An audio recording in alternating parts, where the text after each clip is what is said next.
Tudo bem com vocês? Nós vamos falar hoje um pouco sobre o sofrimento. Porque é um assunto que, para a gente começar a falar, nós temos que partir da seguinte afirmação: ninguém está esquecido do Criador.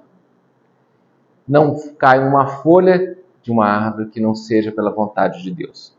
Quanto mais aquilo que gere ou que tem a ver com as nossas vidas. Essa frase, não cai uma folha de uma árvore que não seja pela vontade de Deus, ela é comentada pelo Emmanuel no livro Coragem. Ou seja, num livro direcionado para aquelas pessoas que estão passando por problemas.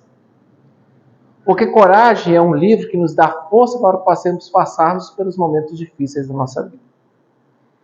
Então lá, Emmanuel faz a seguinte afirmação: não cai uma folha de uma árvore que não seja pela vontade do Senhor, como nos afirma Jesus. E quando a gente procura onde há essa afirmação, nós descobrimos que essa afirmação acontece no livro Alcorão. Então ela está no livro Alcorão. E aí a gente se pergunta, olha que interessante, o Emmanuel afirma então que o Alcorão foi escrito sob a tutela de Jesus Cristo. Bom, então o que a gente está querendo dizer com isso? Que essa frase ela nos direciona muito bem. Nós estamos aqui e cada passo que nós estamos dando não é o acaso. Então, a gente às vezes é chamado a trabalhar na seara espírita em um determinado trabalho, mas há quanto tempo nós estamos sendo esperados para trabalhar naquela seara espírita, naquele determinado? Às vezes o chamado já vem de longa data. Mas aí, vamos lá para algumas questões.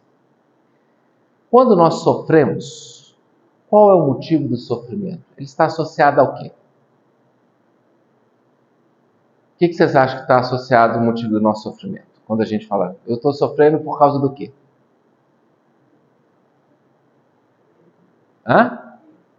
Por causa do quê? Medo. Medo é uma das coisas que faz a gente realmente sofrer, né? Mas vamos pensar que é a seguinte questão. Se nós estamos aqui no planeta Terra e de repente eu tenho uma vida difícil, qual é a justificativa porque eu estou tendo uma vida difícil? O que aconteceu para que eu esteja tendo uma vida difícil? Resgatando débitos do passado. Incontestavelmente, sim, mas nem todas as vezes. Bom, não sou eu que estou afirmando, é o próprio Emmanuel. E aí a gente fala assim, olha, isso passa um pouco desapercebido. Então, nós vamos hoje ter uma conversa nesse campo que ela abre espaço para uma série de discussões. Então, vou pegar a primeira frase do livro Inspiração, do Emmanuel. A lição é a 10, que diz lição humana. Então, vamos lá para ela. Diz assim, lições humanas, desculpa, é no plural. Enquanto na Terra, muitos raramente pensam na dor, na condição de recurso educativo, em nosso egoísmo, interpretamos qualquer sofrimento por equação da lei de causa e efeito, como se não tivéssemos necessidade de experiências e lições. Então ele traz um fato interessante, ele fala o seguinte, a gente sempre interpreta as dores como sendo, o óculos fica melhor para ler aqui, né? A gente sempre interpreta como sendo a questão, você pediu para passar por isso. Primeira coisa, nem todo mundo que sofre pediu para passar por algo. Às vezes ele sofre porque é necessário passar. E às vezes ele sofre por intermédio, por ajuda de um espírito superior ligado a ele. Uma mãe, por exemplo. Uma mãe que vira e faz o seguinte, se ele continuar nesse caminho, ele vai afundar. Então é melhor que ele sofra agora. Né? Então, às vezes, as nossas condições, os nossos sofrimentos, não são só pelas questões de nossas vidas passadas, dos resgates de vidas passadas, porque nós pedimos. Porque muitas vezes nós não pedimos. Se pedisse, fala o seguinte, escolha o seu gênero de reencarnação. Aí eu quero reencarnar Gente, eu quero reencarnar rico, bonito, famoso. A gente ia colocar todas essas condições para a gente reencarnar. Mas lembrar que não tem jeito de todo mundo ser rico, em primeiro lugar.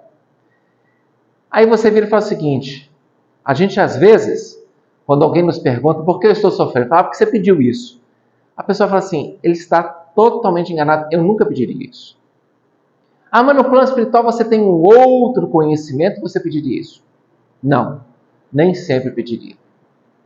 Agora, o Chico Xavier, ele nos fala uma frase que nos incomoda. Que ele diz assim, só quem tem merecimento é que sofre.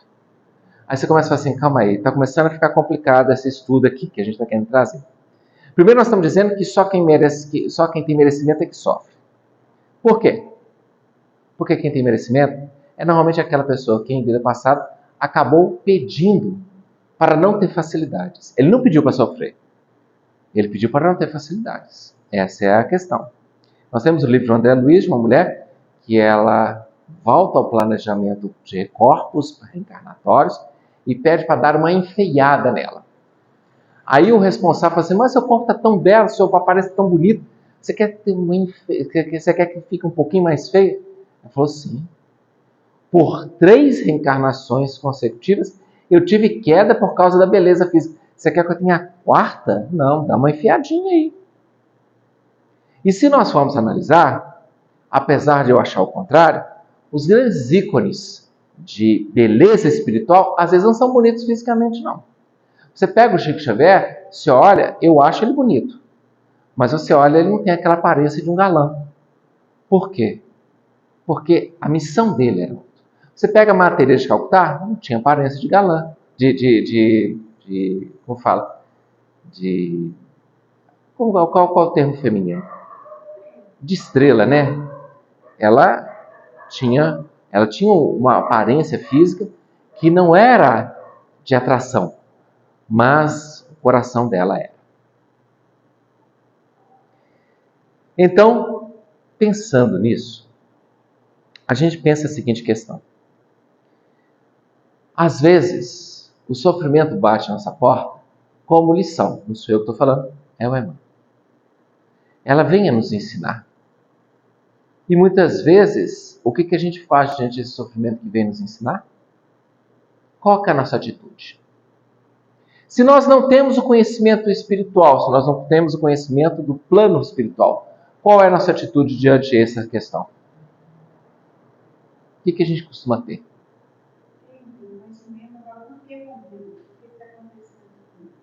Perfeito. Isso não é uma certa revolta?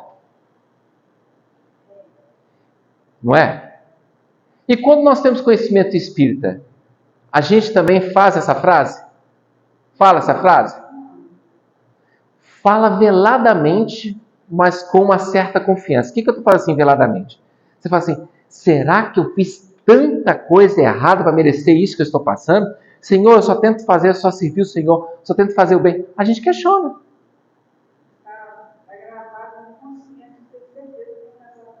Sim, está gravado. Mas você percebe que para algumas pessoas essa gravação não fica tão clara? Não tem. Mas aí o que acontece? A gente vai se perguntar, fala o seguinte, muitas vezes nós sofremos para uma lição, um aprendizado e um crescimento. Agora, ninguém vai ter dúvida que o aprendizado de uma dor é um aprendizado em crescimento. Ah, eu estou resgatando coisas de vidas passadas. Às vezes não. Às vezes eu venho para ajudar aquele que precisa passar pelo resgate difícil. Vamos dar um exemplo? Vamos. Alcione do livro A Renúncia. Ela tinha necessidade de passar por aquelas dores todas que ela passou? Não. Por que ela passou por aquelas dores todas? Ela não estava resgatando o passado. Isso fica claro no começo do livro. No começo do livro, quando ela vai e toma a decisão de voltar, ela toma a decisão de voltar não porque ela precisava passar pela experiência difícil. Isso é claro lá. Ela tem a necessidade de voltar, e ela sente a necessidade de voltar, para ajudar os entes amados que necessitam passar por situações difíceis. Olha a doação dessa mulher. Renúncia mesmo. Por isso o livro chama Renúncia. Porque a renúncia não é só a atitude dela em vida, é a atitude dela antes de nascer. Antes de nascer, ela encontra com o amado dela, o Carlos, que no plano espiritual é chamado de Pollux, e ele, no primeiro encontro, ele já vira e fala assim: você me perdoou? E aí ela diz assim: como sempre, né? Não, desculpa, minto. Ele já pergunta direto: você me perdoou como sempre? Ele já faz essa afirmação. Ele já faz essa pergunta se ela o perdoou como sempre. Então o que acontece? A gente fala o seguinte: vamos analisar, nós espíritas vamos analisar. A Alcione entra dentro da casa espírita. E ela não vem reclamar, mas ela vem contar a vida dela. Olha, meu pai foi enganado, né? E acabou achando que a gente tinha morrido, foi para os Estados Unidos, fez fortuna, né? A minha madrasta foi responsável por isso, né? Meu irmão, depois de ter se envolvido, nasceu com defeitos físicos porque na vida passada ele tinha envolvido com a escravidão, mas ela não sabia disso, né? Mas ela não deixou de ajudar. Minha mãe carrega mazelas devido à varíola. Nós temos uma vida paupérrima. Nós temos perseguição da igreja. Depois ela sofreu perseguição, né, como irmã de caridade, porque ela fazia muita caridade, fazia muito bem. Aí você vai falar o seguinte: gente, muitos dos sofrimentos dela, como ficar 10 meses na cadeia, no mausoléu, lá no mausoléu não, numa solitária, na masmorra ali, na questão, sofrendo, sem ser por ninguém, ela estava sofrendo por ela mesma. 10 meses. Até que o Carlos, que tinha recebido, que era responsável por gerir essa prisão, tinha recebido a informação: prendemos uma freira lá que estava desagradando os seus amigos lá, não sei o quê. Então deixa lá um pouquinho presa. Olha aonde isso vai parar. Depois de 10 meses, alguém chega para ele e fala assim: olha, está na hora de você visitar aquela freira, porque ela precisa receber a extrema unção. Ela está para morrer. E na hora que ele chega no lugar, ele vê que é a mulher amada dele que está ali. O grande amor da vida dele.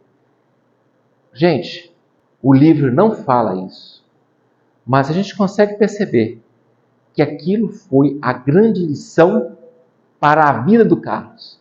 Eu aposto com vocês que se tivesse o Renúncia 2, o Carlos teria outro comportamento. Quando Honório Abreu encontrou com Chico Xavier fez a seguinte afirmação para Honório Abreu: o Carlos está de volta e está indo muito bem na sua missão. Então, não é a afirmação que vimos em um livro, é uma afirmação que passou do Honório Abreu para a gente, que era um grupo que estava tendo contato com ele, e o Honório Abreu falou que o Chico falou isso. Devido à grande, a grande jornada desse trabalho do Honório Abreu, acredito que ele não ia distorcer essa verdade. Mas olha que coisa interessante. Quer um exemplo melhor e maior? Jesus Cristo. Porque a Alcione poderia falar assim: não, em alguma reencarnação passada, talvez 2, 3 mil anos atrás, ela fez alguma coisa que ela precisava resgatar a lei de causa e efeito, tivesse que sofrer ali. Certo? E Jesus Cristo? O que fizera o Mestre para merecer ser abandonado por todos os entes queridos dele, com exceção da mãe e do discípulo amado, João, na hora da crucificação? De receber tapas, cuspes, açoites, a cruz. E ainda a gente pode dizer qual era a lição para aquele espírito iluminado que a dor poderia ensinar, que ele já não teria aprendido. Mas foi amor e doação. Então foi para a doação e experiência. Porque a frase do Emmanuel me incomoda, porque ele diz o seguinte: em nosso egoísmo, interpretamos qualquer sofrimento por equação da lei de causa e efeito, como se não tivéssemos necessidade de experiências e lições.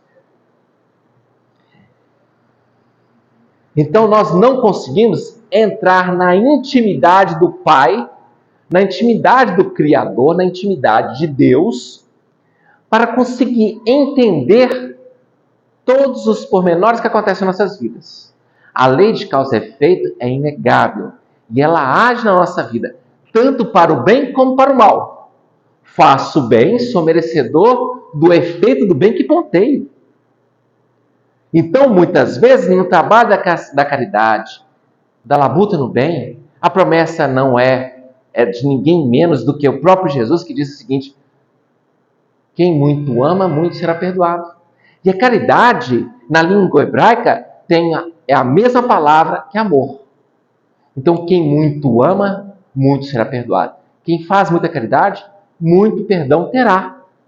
E ele afirma, no Evangelho, no Jesus no Lar, ele afirma para Pedro a seguinte frase: o amor cobre multidões dos nossos erros.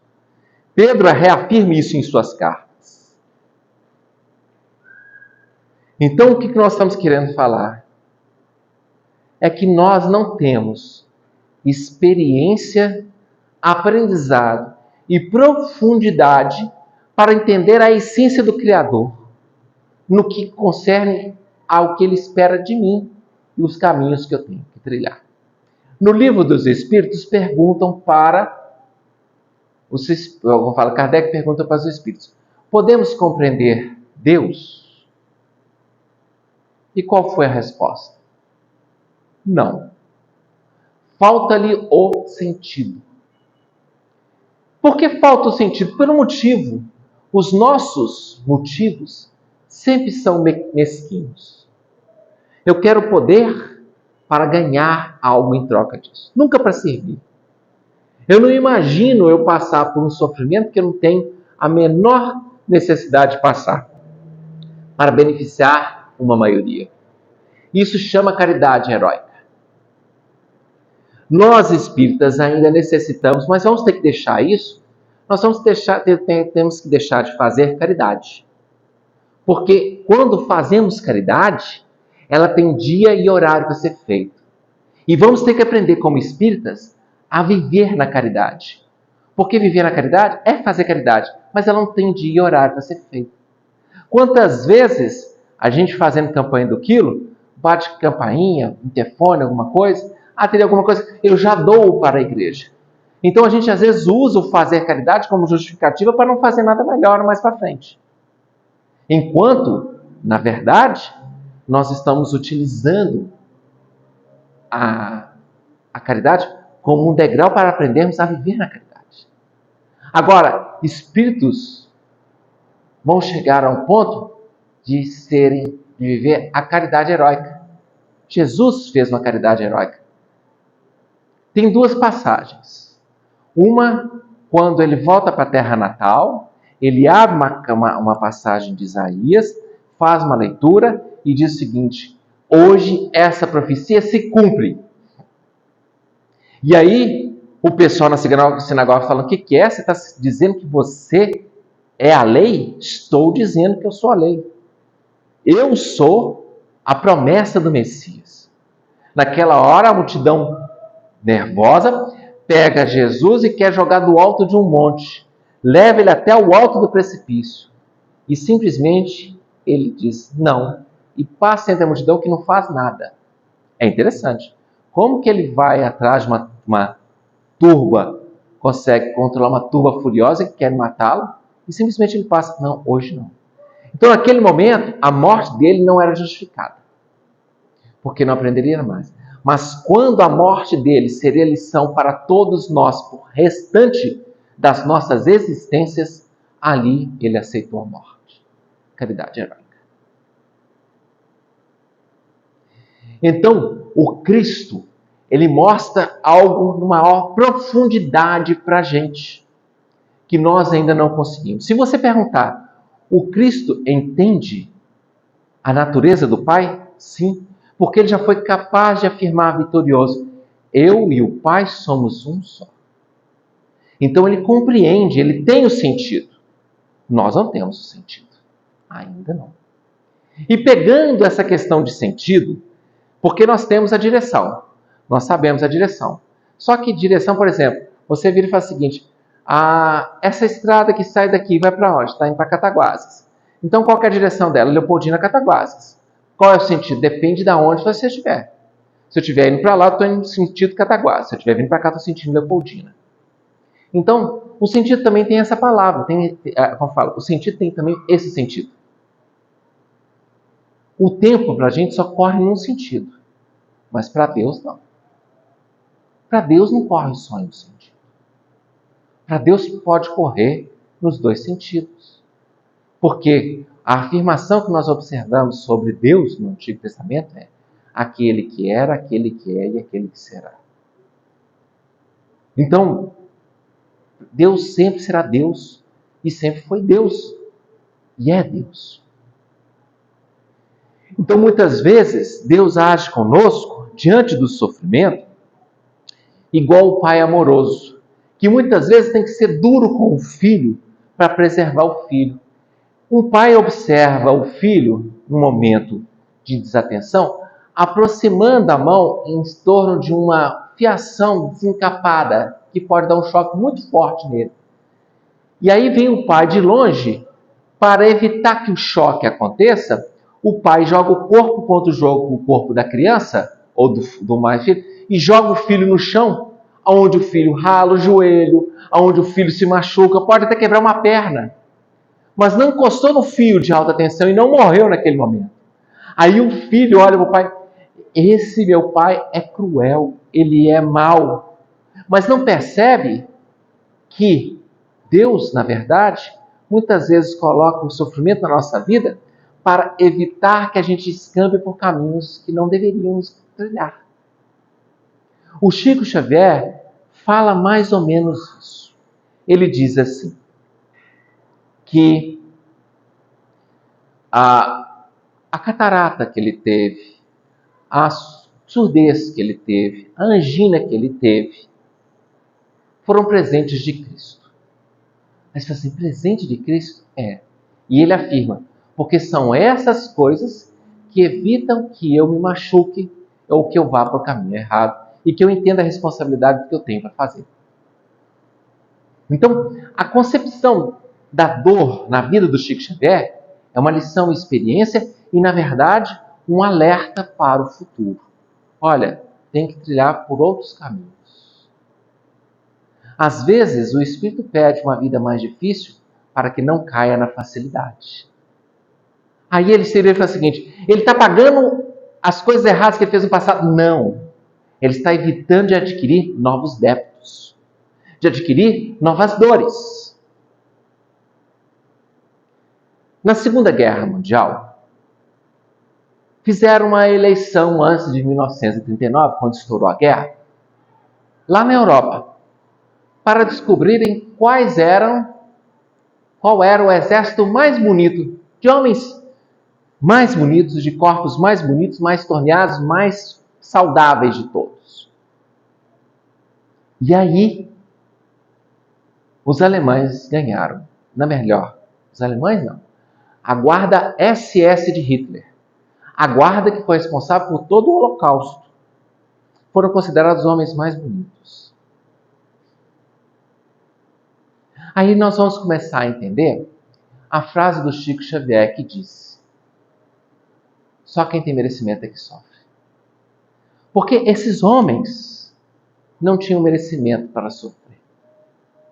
E por não terem merecimento para sofrer, não sofriam. Eles não pediam. Aí nós entramos naquela questão. Tem que pedir. Às vezes, para passar por alguma coisa. Vamos dar um exemplo que eu gosto de falar, porque fica mais claro. Aqui em Minas Gerais, havia um grande ladrão de automóveis. Roubava seus automóveis e ele fundia uma parte de um carro de perda total com um carro. Vamos supor, o carro deu perda total, mas deu perda total na traseira. Aí ele roubava o seu carro, cortava a traseira do carro e unia no carro que estava, vamos falar, que tinha a frente boa, soldava aquilo e o carro era vendido como se o carro fosse bom. Mas as pessoas que faziam isso, faziam a solda em linha reta no carro. E isso, essa solda é fácil de identificar. Então tinha um especialista nesse campo que ele fazia a solda em formato de S. Quase impossível de identificar que aquele carro tinha sido recuperado. Um dia, esse cara foi preso e descobriram que ele era paralítico e ele fazia tudo aquilo paralítico. Não tinha condição de caminhar. E ele na cadeia, ele necessitava da ajuda de outros para poder tomar banho, para certas coisas, quando ele estava preso. E ele afirmou a seguinte questão: vocês têm sorte que eu nasci paralítico. Eu nasci paralítico. Porque se eu soubesse andar, eu estava fazendo coisa muito pior. Estava sequestrando, roubando banco, fazendo uma série de atrocidades.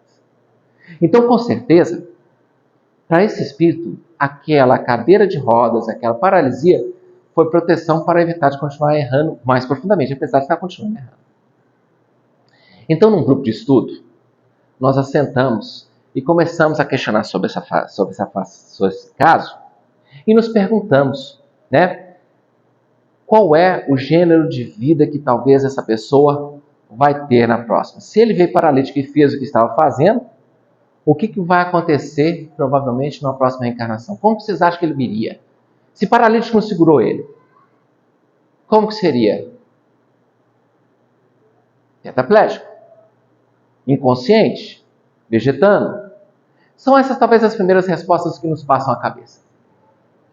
Até que alguém levantou do grupo. Eu acho que ele viria com o corpo perfeito. Ele perdeu a oportunidade do aprendizado pela dor, que provavelmente pode ter sido por uma mãe afetuosa que pediu para ele passar por isso. Porque a gente vê na literatura espírita dizendo o seguinte: olha, seu filho vai até passar por isso, mas ele não está preparado para isso. Ele não vai aceitar essa dor. Vai ter a revolta. Vai ter alguma coisa que esse aprendizado não vai servir. Agora, vem perfeito. E aí, foi o que aconteceu com os soldados da SS. Tinham necessidade de vir com alguma mazela, mas vieram com corpos perfeitos. Afundaram-se profundamente na questão kármica.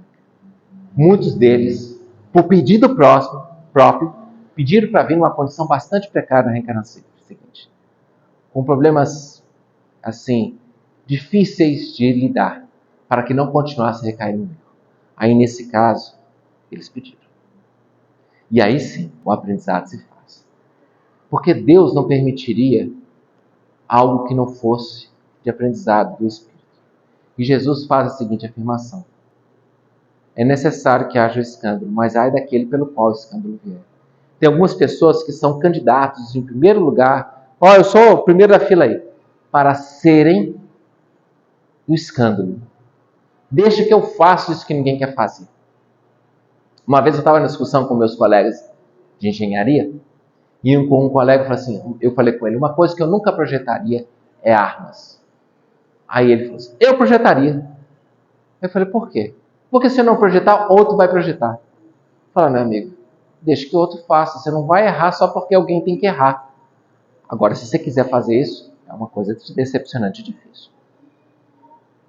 E um parente, inclusive, dessa pessoa que levantou a hipótese que eles viriam bastante bonitos, né? O rapaz lá que na próxima reencarnação que estava roubando carro e era paralítico, na próxima reencarnação talvez viesse com um corpo perfeito. Ele deu uma dica, tá? Como fala, bastante interessante em relação a essa questão que nós estamos levantando aqui, né? Que normalmente, deixa eu ver que eu perdi um pouquinho o raciocínio, daqui a pouquinho eu lembro. Você me ajuda aí, Catarina? Que eu estava falando antes da...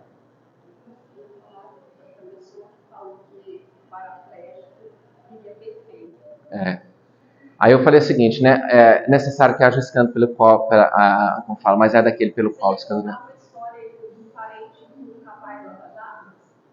Isso, obrigado, era essa que eu estava esperando. Ele chegou, esse que deu a dica, virou pro tio dele e falou assim, você está trabalhando numa fábrica brasileira de armas. que está vendendo armas para o Iraque e para o Irã. Você não acha que isso é problemático, não? Ele falou assim: ô fulano, eu não aperto o botão, eu só projeto a arma. Ele falou assim: você está se enganando. Só que fizeram um Globo Repórter na época, mostrando a guerra do Irã e do Iraque, e a Rede Globo foi até o Iraque, porque na época tinha acesso ao Iraque, não ao Irã, e lá mostrou um cara mostrando o equipamento da Ingesa, que é essa fábrica brasileira que fechou. Acho que fechou, sim. Tentaram reabrir, não sei se conseguiram reabrir. E aí o cara aperta o botão e sai aquele monte de míssil em direção ao Irã. E esse, que era o projetista dessa arma, falou assim: e eu que não sei para onde está indo esse míssil, nem ele sabe. Pode atingir escola, pode atingir a casa de uma criança, pode atingir, né, um orfanato, pode atingir um hospital. Ele simplesmente nem mirou, simplesmente jogou. Isso foi tão difícil para ele lidar com essa verdade, que ali ele viu que ele chegou a ficar num processo doentio mental, uma doença mental de longa duração. Então, a gente tem que tomar muito cuidado, porque às vezes a gente pede que o sofrimento bata à nossa porta para evitar que a gente se complique muito mais. O que é um sofrimento, às vezes, de uma semana, sofrimento de um mês, sofrimento de uma década, sofrimento de uma vida inteira, comparado com a liberdade que pode vir depois? Porque nós sabemos nossos limites. E às vezes, só lá no plano espiritual, que como o filho que caiu no chão porque o pai deu um tapa para ele não, né, deu uma batida nele para ele não tomar um choque que poderia matá-lo, só no plano espiritual ele vai falar assim: Deus me amava profundamente, por isso às vezes a dor bateu a porta. Bom, mas como não sofrer? Como passar por essa vida e não sofrer? Chico Xavier dá uma dica. Está no livro A Sombra do Abacateiro, onde ele fala que nós temos que agir com jugo suave.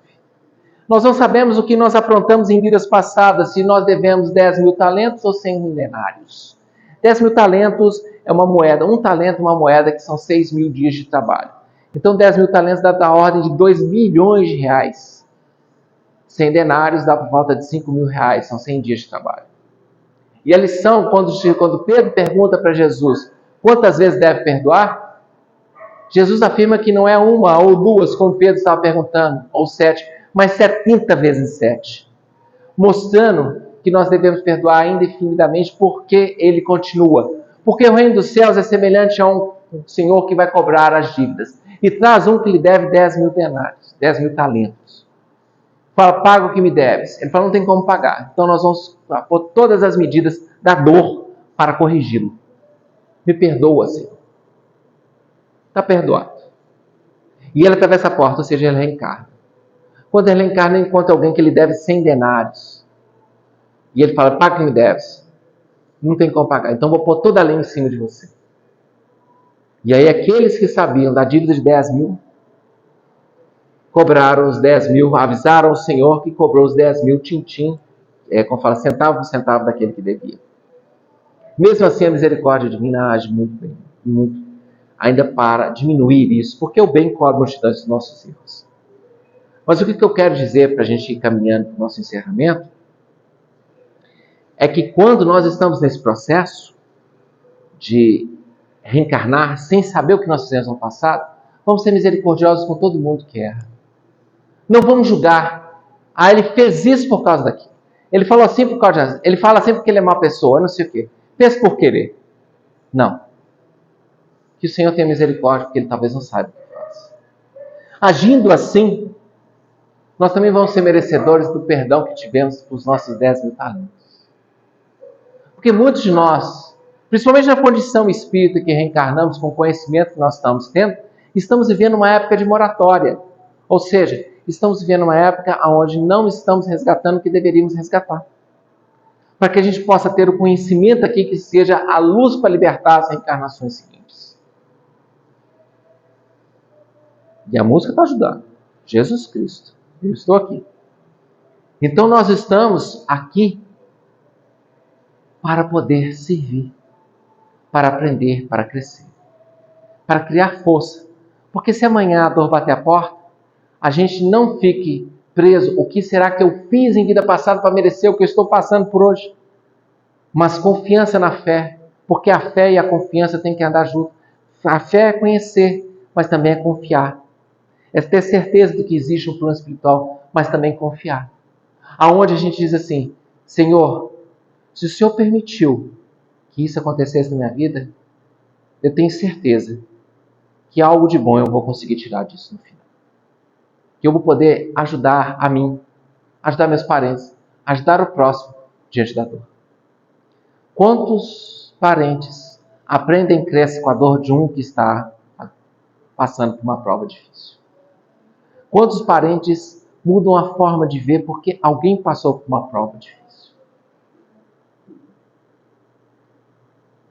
Não sabemos o nosso passado, por isso temos que ser misericordiosos com todos os outros que às vezes batem a porta da nossa vida.